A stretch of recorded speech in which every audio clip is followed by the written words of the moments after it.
All the Greek Cypriot reporters were in, most of them were in one hotel, and basically we didn't see Geneva. We woke up in the morning, got a bus, went to the Palais des Nations at the UN, snowing, raining, cold. We stayed there waiting for briefings, press conferences, news, anything that came up. We usually missed our lunches because the UN cafeteria closes at 2:30.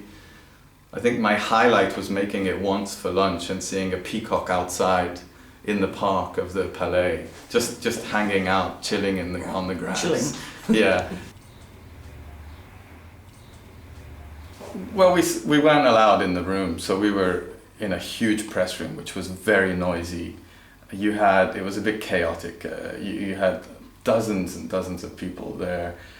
You had people talking live on radio stations or on TV programs while you're trying to type. But we didn't have access to the principal players in the meetings, though there were conversations on the sidelines because it's one building and you can walk around and you might bump into someone at lunch. Or you could walk past the corridor and accidentally walk straight into a principal actor even.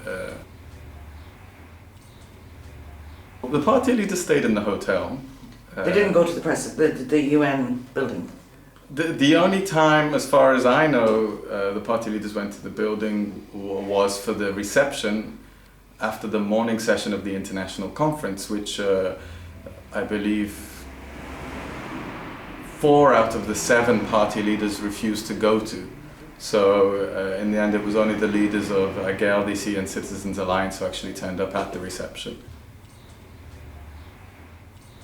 Separate from the internal aspects of the negotiations, here you actually had Greece and Turkey and Britain here, and the EU with Juncker reportedly having a bit of a tiff with Turkish Foreign Minister Çavuşoğlu. So you have all these big players, big names coming in, and then as you're talking, as you're describing what's going on, I found myself saying that, so these guys had a chat or these guys had an argument and then they decided this without the Cypriots. So you start seeing Anastasiadis and Akinci as one unit almost, being in one case left out of discussions on how to proceed with the working group because the Greek foreign minister announced that the guarantor powers were on the verge of agreement on setting up a working group and then coming back to discuss the findings of the working group on January the 23rd, and then when Anastasiadis heard about that, it was news to him.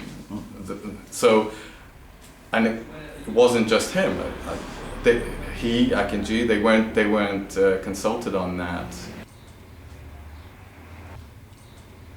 Based on my conversations with people before going, I got the sense that everybody knew this wasn't going to be the end, but it was going to be the beginning of something. And the sense I got was that people were waiting for political agreement on setting up something like the working group, which actually was set up.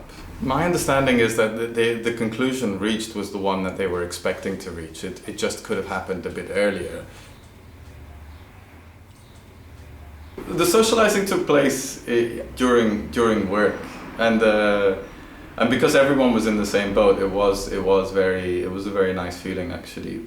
I remember on the last day, Thursday night, very late, the conference came out with a press release saying that the conference is over.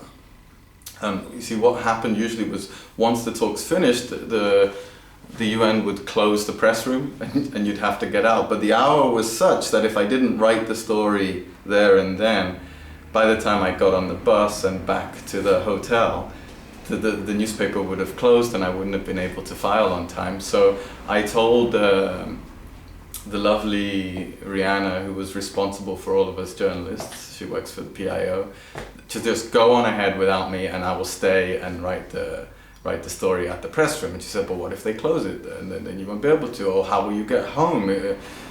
It's a long walk, it's 20 minutes.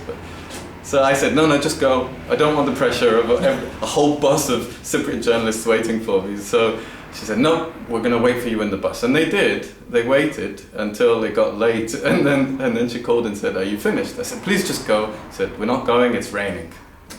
And she kept the whole bus waiting for me because it was raining. And I think I love that about Cyprus, because if it was any other country, if it was a British delegation, they would have said, okay, enjoy the rain, bye-bye. But because we're a little fearful of rain in Cyprus, it was, she waited for me, and the whole bus waited for me, and nobody moaned, so it was nice. Not soon. I think I need a break.